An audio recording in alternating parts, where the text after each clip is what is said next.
All the talking is done. 4 months of hard off-season work and billions of dollars. And Alan, it's down to this. It certainly is. Look at that, though. The mighty McLarens on the front row, Hakkinen and Coulthard, Michael Schumacher and Barrichello, Frentzen and Irvine and the other Ferrari, Fisichella, Shoemaker, Hill, Wirtz, Villeneuve, Truly. This is going to be a great race, Eddie. The 50th year of Formula One racing, the 4th year in Melbourne. Now it's time to go to the voice of Formula One, Murray Walker, alongside him Martin Brundle for the 1999 Qantas Australian Formula One Grand Prix. And away they go. This is the first lap of 1999 where all the 22 cars have been on the track together.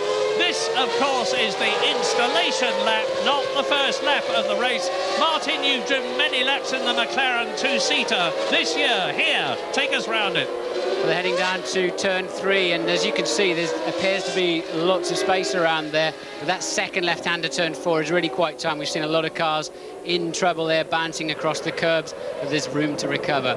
5, we've seen Schumacher off there. We've seen a Lacey. It's a tricky corner with nowhere to go on the exit.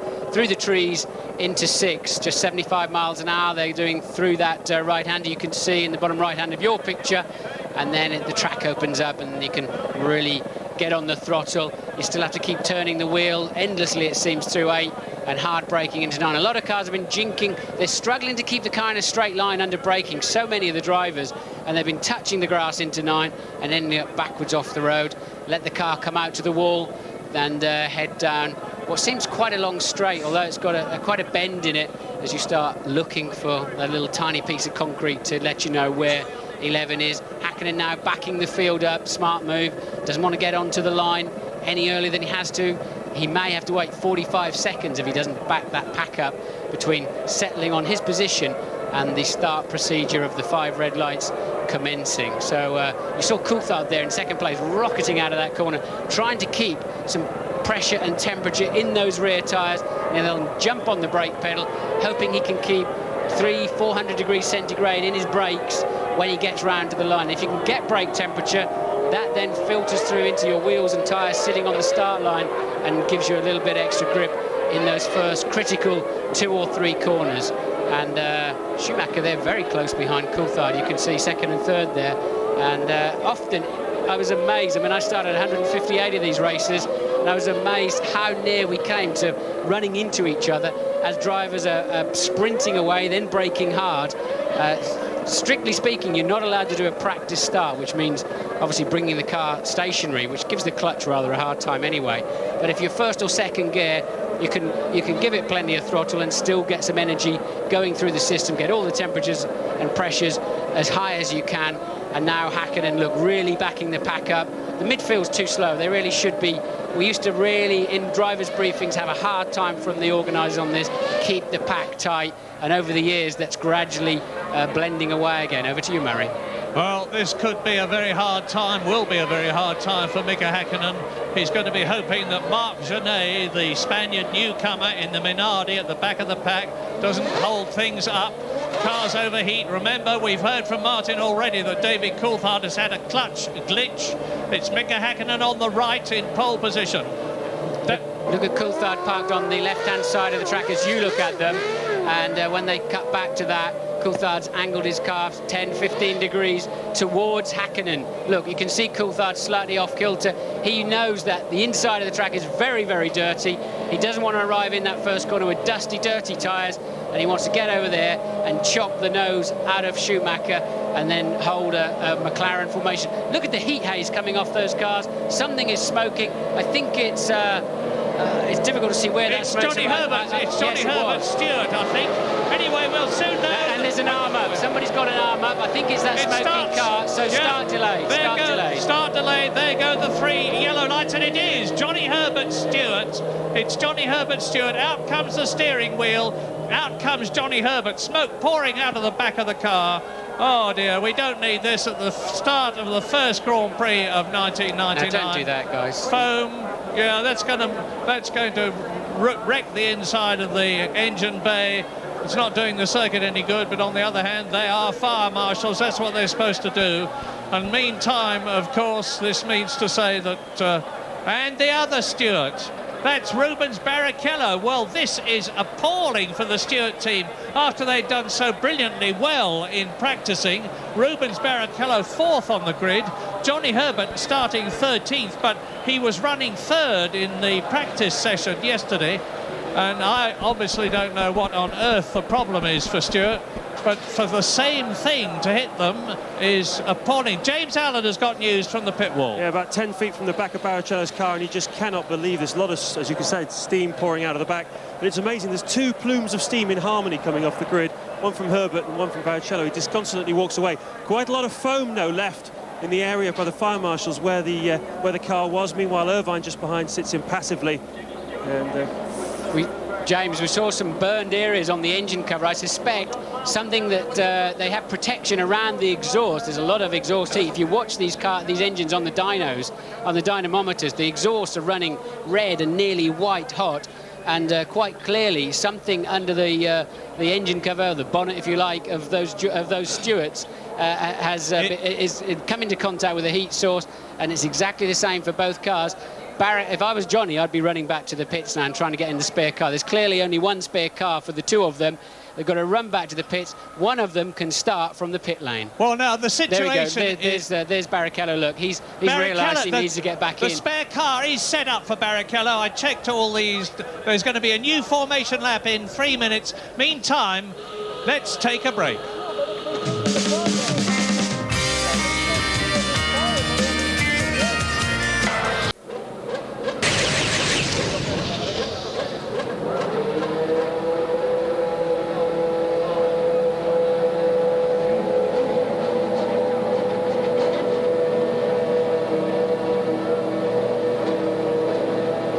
Very soon, the second installation lap will be happening. The question is Rubens Barrichello here in the spare Stewart, for which he had preference, going to be able to start or not? If he is, he's going to have to start from the back of the grid. As you can see, the charred bodywork on the right rear of his race car, it's being pushed back down the pit lane. But whatever, this means to say that this is very much to the benefit of the man who was behind Rubens Barrichello on the grid, and that is Eddie Irvine.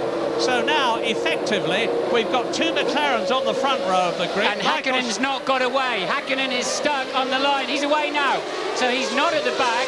Häkkinen, I believe, can rejoin his pole position. And it's Schumacher. No, it's Schumacher. Also stalled. These cars are so hot.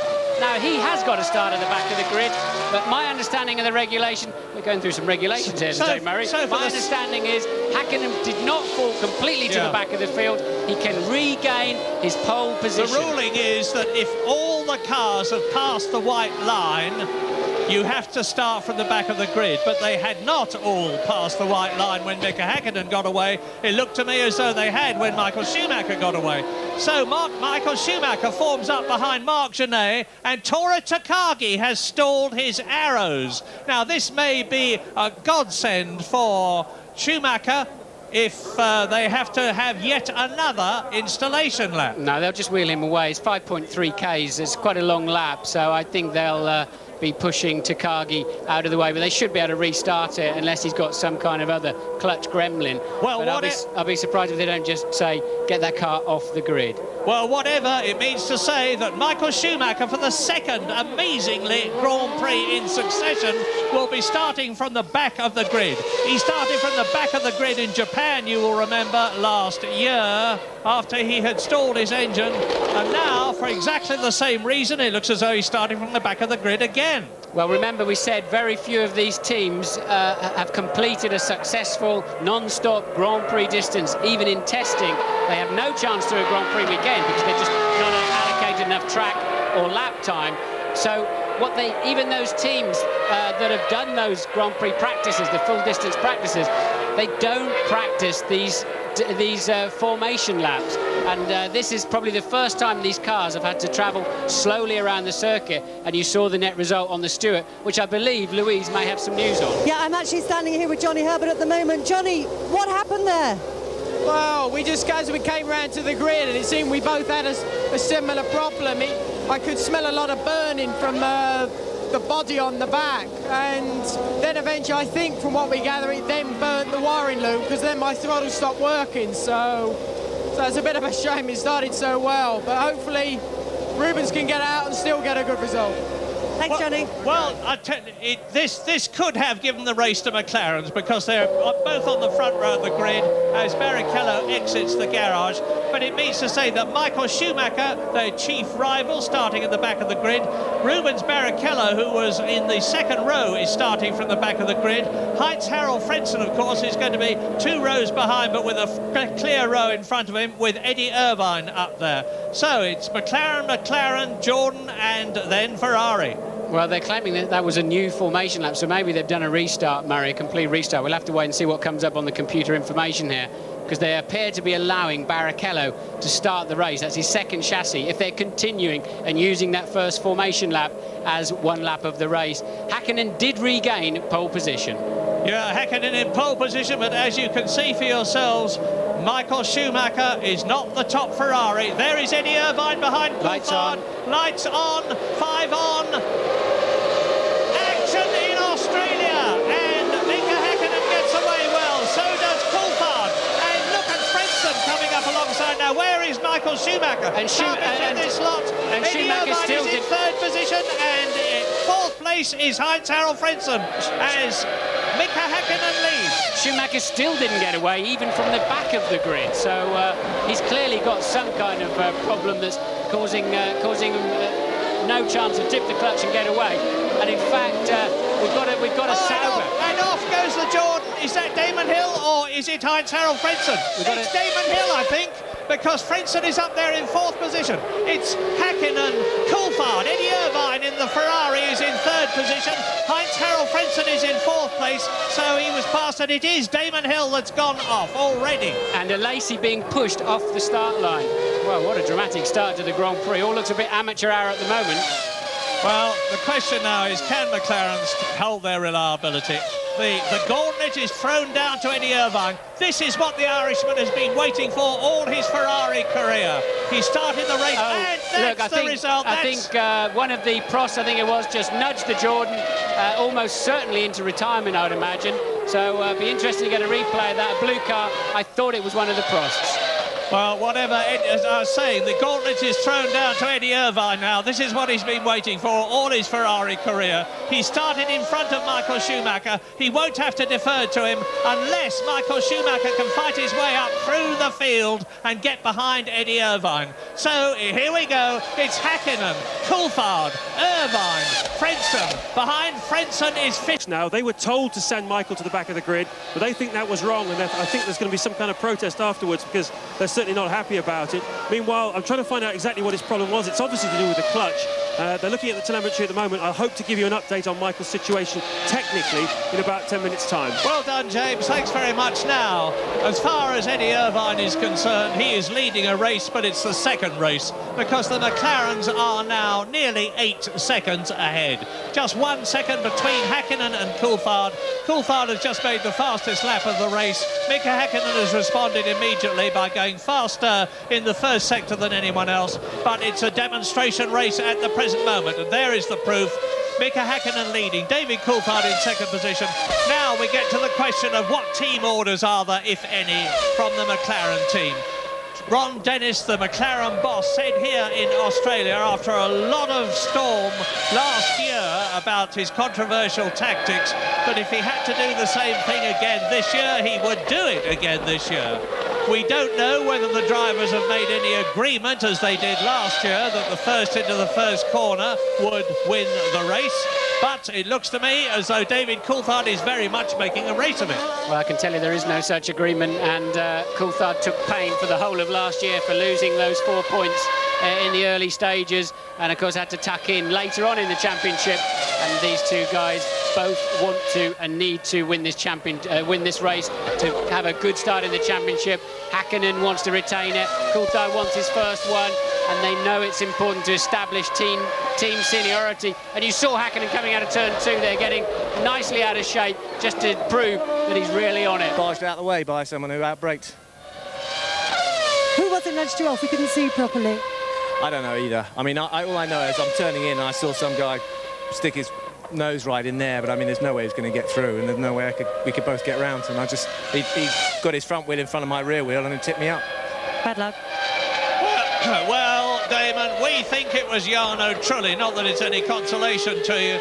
But Michael Schumacher, as you watch the two McLarens definitely fighting for the lead, Michael Schumacher is in his 118th Grand Prix. An enormous amount of experience, a cool head on his shoulders now. He's scything his way through the field.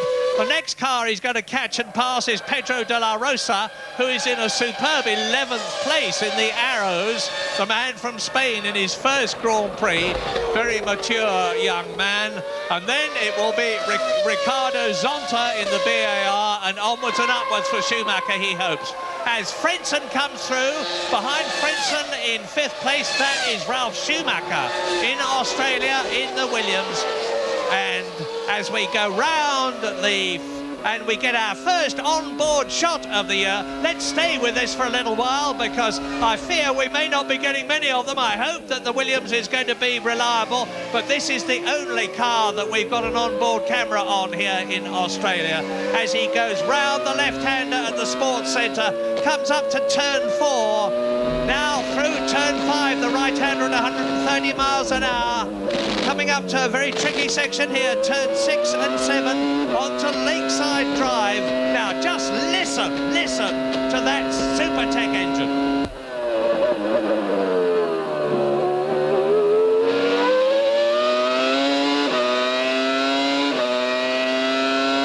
Now look for the curve down at 11 and see how difficult it is for the drivers to pick that spot that they're heading for.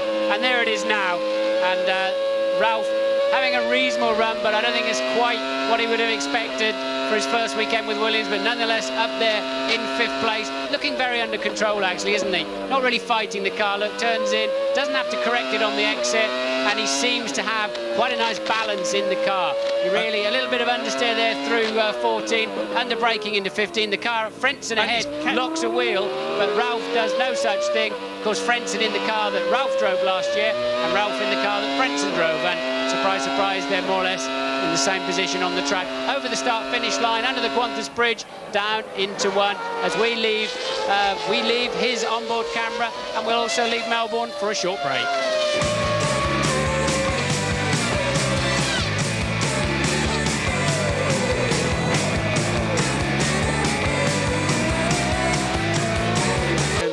Later on as well, of course, the one stoppers between 28 and 33. Now, the weight penalty here is around about 0.3 of a second per 10 kilos of fuel, so bear that in mind.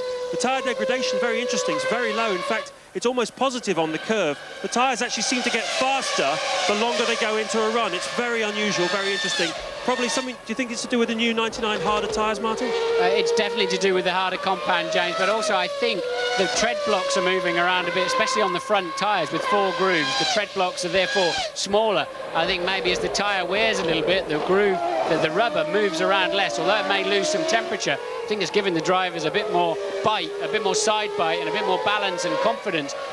Coulthard said to me that he didn't really feel a lot more grip as the tyres went down, but he just felt better balance. In other words, the front and the rear sliding more in unison, and he felt more confident to attack the racetrack, which he's certainly doing at the moment, keeping Häkkinen just 1 second away. And that's Michael Schumacher coming up behind Zonta. Zonta in 10th, Schumacher still in 11th, and getting well wide. Yeah, Michael Schumacher fighting up behind the Brazilian, who will see the red Ferraris in his mirrors. And knowing that he's come up from the back of the grid, I wouldn't be at all surprised if he moves over. But Zonta in 10th position. Michael Schumacher running very wide. He was very lucky not to go off there. We saw a lot of cars in the practice session yesterday going off in that particular point, because the moment you put your wheel on the grass, you lose traction, and it's so critical with these 4 groove tyres that you lose traction just minimally, and woof, you're off. So here is David Coulthard coming through to complete his 13th lap out of 58. You can see how close he is to Mika Häkkinen. The gap was 1.5 seconds. It's now 1 second. Eddie Irvine was 17 seconds behind the 2 McLarens. And Frentzen is catching the 3rd place man. Now this is interesting. The McLarens have now dropped back into the 35s. and lost 3 seconds in the midsection of the current lap that they're on. Whether he's been off or got some kind of problem, I don't know, but Coulthard definitely losing some time now. Zanardi away. He was lapping in the 37, Zanardi. I guess all they could do is stop and give him another set of tyres as soon as they could get into some kind of strategy, fuel stop window for this race. But Zanardi having an appallingly slow... And Coulthard's missing. Coulthard missing. Where is he? What's happened to David Coulthard? Is this a McLaren out? Mika Häkkinen goes through, and David Coulthard... There's been a big shunt. We believe Villeneuve is involved in a crash as David Coulthard comes into the pit lane there, out of the race. Thank heavens he's obviously all right. This is the first BAR retirement, and staggering into the pits and out of the race goes Coulthard. Well, there we are. That is the Achilles heel of McLaren reliability. Now that means Eddie Irvine is up into second place. Hightower is third. We've seen one McLaren go out. What about Mika Häkkinen? Can he keep going? This may be the aftermath of that shambles in the McLaren garage just before the race started, when Mika Häkkinen went back into the garage, had work done on his car, got into the spare car, got back into the race car. Coulthard came in. Oh, this is the accident. Look, I think he lost his rear wing, because that's not a driving error. That's a rear wing falling off the BAR. Not the first time this year. Happened to him in practice as well, in private testing, I should say. And that was a big scare for Villeneuve, just minding his own business, flat out, 175, 180 miles an hour, and boom, the rear wing goes. All of the aero is on the front of the car. Look, here it goes. Yes, rear wing falling off, and then a big accident. Somebody doing very, very well behind him there to miss him. It's Zonta. You remember Zonta was battling with Jacques Villeneuve. Now, this is the critical point. The safety car is coming out. This means to say that Eddie Irvine and the rest of them will close up with Mika Häkkinen, the race leader. This is the procedure. You're looking at the race car now. You can see that its lights are flashing. What happens is that he lets them all catch up. The leader will form up behind him, and then the rest of them, and eventually the safety car with the lights will go out. He will come into the pit lane, and he's got Häkkinen behind him. Yes, he's got the race leader, so he let Zanardi through, which is a stroke of luck for Zanardi, so he can now go back all the way back round and join the tail end of the field with his new tyres. So he's going to gain a lot of the time he lost in the pits, having that very, very early stop. And I think the reason they would have stopped there, they would put the safety car out, is the debris on the racetrack. It's very easy, especially with these carbon pieces, to pick up punctures, and they've really got to go. Is in 7th position, and the time gap, of course, between him and race leader Mika Häkkinen has been reduced to a much, much lower figure. But in order to get to grips with Häkkinen, Michael Schumacher has first of all got to get past Trulli's Prost. He's got to get past Fisichella's Benetton, his brother Ralph's Williams, then Heinz-Harald Frenzen's Jordan. Eddie Irvine, who's in 2nd position, has got it written into his contract that he must let Schumacher through. But will Michael get there? Safety car in at the end of this lap. So race resumes. You can see Häkkinen backing him up again. This is almost a restart. And he's lost 18 seconds. It's cost him very dearly. Wasn't worth coming in for a pit stop. They're not into a fuel window yet. It's too early in the race. So now Häkkinen's got some work to do. But just before Coulthard packed up, the two McLarens definitely eased off by a couple of seconds per lap. I wonder if they got a message from their pit saying, you know, remember there's telemetry on the cars. The pit knows exactly the temperature and pressure of everything on the car, saying calm down, cool down, because something is too hot on the car. Häkkinen's got a lot of work to do with a Ferrari climbing all over his rear wing as they head into the pit straight. Häkkinen slow away. Häkkinen very slow away. And what's happening? They're waiting for a green flag, I think, because they're hovering. And Irvine takes the lead. No, Häkkinen's got a problem. Häkkinen's got a problem. Look, so what amazing! He must have overheated, because up into 2nd place goes Ralf Schumacher. Ralf Schumacher in the Williams is 2nd. Heinz-Harald Frentzen is in 3rd place. Ferrari leads, and Trulli is in 4th place. And Fisichella's got Frentzen, look, Frentzen taking 2nd. And touch again. That's the front wing gone from the Benetton, and Della Rosa running wide. Barrichello having a 2nd go, and he's got a problem too. Let me tell you what happened on the restart. Häkkinen didn't get away, and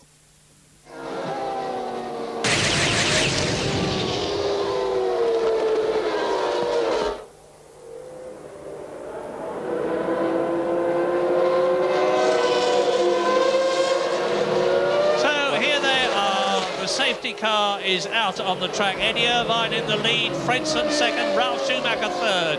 Michael Schumacher in the second Ferrari is in fourth place. So both the Ferraris are in the top four. And Mika Häkkinen comes into the pit lane and to retire from the Australian Grand Prix, and we certainly didn't expect to see this. Not one McLaren out, both McLarens out.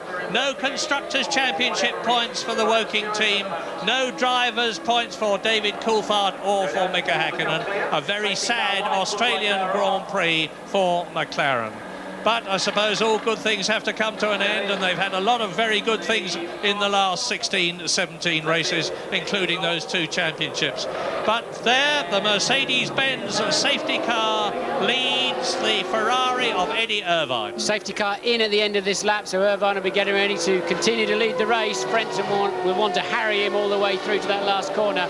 Two things we got here. Incident involving car 16 under investigation by the stewards. That's Rubens Barrichello. I don't know if it's an incident on the racetrack or whether it goes back to what we were talking about at the beginning of the race, where he changed cars effectively after the race started. But anyway, safety car in at the end of this lap. We've got 14 cars running, and Panis currently in the pits, and we think it's going to be a 57-lap race, all told, with the formation laps. Yes. Yeah, they had to refuel after. No, they didn't. They had to start with less fuel, so there would be one less lap. But the next fastest lap is coming up very shortly. The safety car goes past the powerhouse and into turn 13, the right-hander. Then there's this little short straight, and look how tightly bunched they are, with Michael Schumacher in fourth position now, that Trulli has gone into the pits and refueled in the Prost. He's right at the back of the snake. News from Louise Goodman. Make it quick, Louise. Yeah, a bit of news on the Stewart. I've just been down to the garage to check whether Rubens was legal to take the restart in the spare car. The team checked with the FIA's Charlie Whiting. He said OK. Thank you, Louise. And the race restarts. The safety car peels into the pit lane. Eddie Irvine sprints away. A good restart by Irvine. Frentzen up behind him, Ralf Schumacher, German, second, third and fourth. But it's Michael Schumacher. And Diniz is in fifth position in the Sauber. Wirtz taking fifth into the first corner under braking. Wirtz outbraking Diniz. So we have Irvine, Frentzen, Ralf Schumacher, Michael Schumacher, Alessandro Wirtz. Where's Wirtz gone? Maybe he drifted wide, because it looks like Diniz is back in front again. But Wirtz must have drifted wide, went in too deep, and so status quo is resumed. Yeah, I tell you what may be the problem with Alexander Wirtz, and that carried on forward to Brazil, because I doubt anybody had on their list what we've currently got: Irvine, Fisichella, Frentzen. Never mind Ralf Schumacher, De La Rosa and Takagi, fourth, fifth and sixth. Zonta could score points, and here's the proof, here's the confirmation. I don't know whether James Allen is in the pit, but we'll keep talking, because Fisichella is coming in the Benetton with the brief. So James is not there, so let's keep going. Fisichella, the fastest pit stop we've had so far was just over 6 seconds earlier in the race. Fisichella rejoins. That means Ralf Schumacher is up into third position again. De La Rosa is fourth. Fisichella rejoins in fifth position. Can he stay ahead of Tora Takagi in the second arrows? Out onto the pit lane comes the Benetton, rejoins the track. And yes, Giancarlo Fisichella from Italy in the Benetton, when you can see the braking system, see that second row of shafts underneath the top wishbone of the suspension. He's got the new braking system on the Benetton, and he is in fifth position. And James Allen has some Ferrari news. Yeah, I wasn't at Benetton, I was down at Ferrari examining the tyres that just came off Irvine's car, and I have to say that they look absolutely fantastic. Been performing very well. Schumacher's in. Schumacher's coming in, James. The Ferrari team aren't ready for him. I'm standing here. Slow. He's none of them are expecting this at all. Huge scramble down here in the garage. They're very surprised by this. He's obviously not radioed to tell them he's coming in. He's gone straight through. Yeah, he knew they weren't ready, so sooner than waste time with them coming out with tyres, wheels, whatever, he's going to do another lap. But Michael Schumacher's last lap was a much slower one than he's had. It looks as though the double world champion may not be scoring world championship points after all. What a torrid race he's had. Stalls his engine, starts from the back, catches up on the pace car, then he has a puncture, comes in. Welcome back to Albert Park. This is the scene just moments ago as the triumphant Eddie Irvine steps out of the car. 118,000 people at the racetrack today. It's billed as Formula One with a lot, and that's exactly what we got today. Who would have thought in such an unpredictable event as we've seen that you'd have the grouping of an Irishman and an Italian manufacturer combining to win the first race of the 1999 season. Eddie Irvine, the ever-popular Playboy in the ever-popular Playboy's car, the Ferrari, and Alan Jones. What sort of a race was that? It was unbelievable. I mean, two Ferraris and two Minardis, or two Arrows, I should say, in the top six, or even finishing, is unbelievable. But a very popular win. I mean, Eddie's well liked by just about everybody in Formula One. Just going through it bit by bit, we had the pits fall down on the McLarens. We had Hakkinen moving into the spare car. We saw them stalling on at the start. We saw the two Stewarts on fire. Barrichello ended up getting out and having a drive and finishing in 5th position.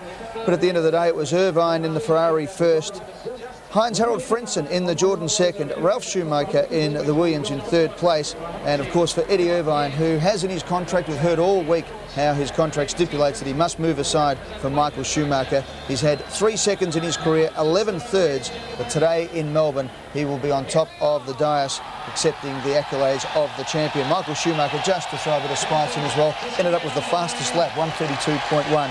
But there he is, what a great moment for him. Who would have thought today Ferrari, Jordan and Williams would be sharing the podium? But Eddie Irvine with the Ferrari ahead of Heinz-Harald Frentzen in the Jordan and Ralf Schumacher in the Williams are our place getters today. Yeah, I was talking to Patrick Head yesterday and he said that there would be a lot of reliability problems here, and they said they'd be very happy if they could just be on the podium. Just go to the national anthem.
Well, what a magnificent scene there. The Irish tricolor there for Eddie Irvine amongst the magnificent red of the Ferrari team. His first ever win in a Formula One Grand Prix, and what a moment for the Irishman it is too. And, well, Jonesy, tell us what it is like to win your first Grand Prix. Oh, it's unbelievable. I remember the very first one I won, which was the Austrian Grand Prix. It was such a surprise for everybody. They couldn't find the Australian national anthem, so a drunk played Happy Birthday on the trumpet. But it still felt good. Well, it was a bit like your birthday, that's for sure.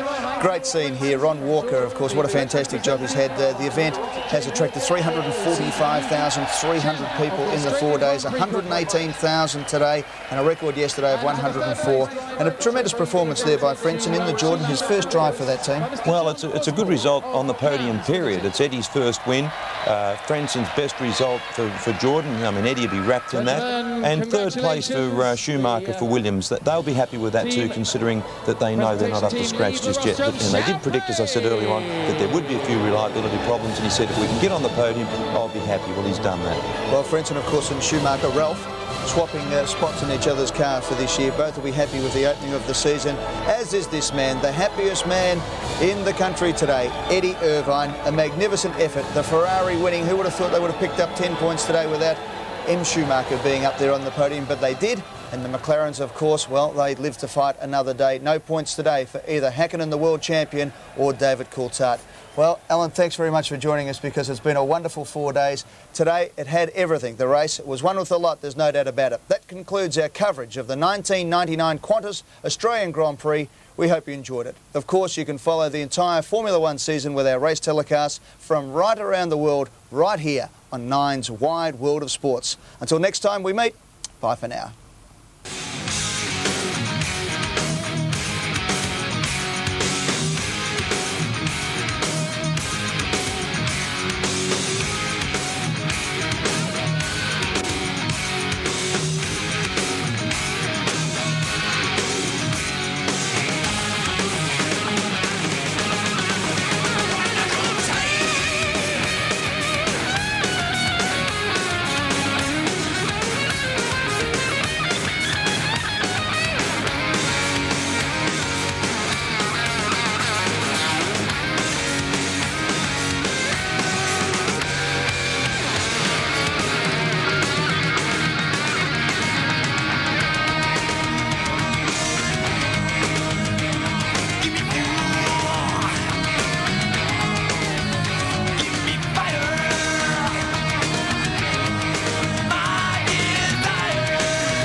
Another presentation from Nine's Wide World of Sports.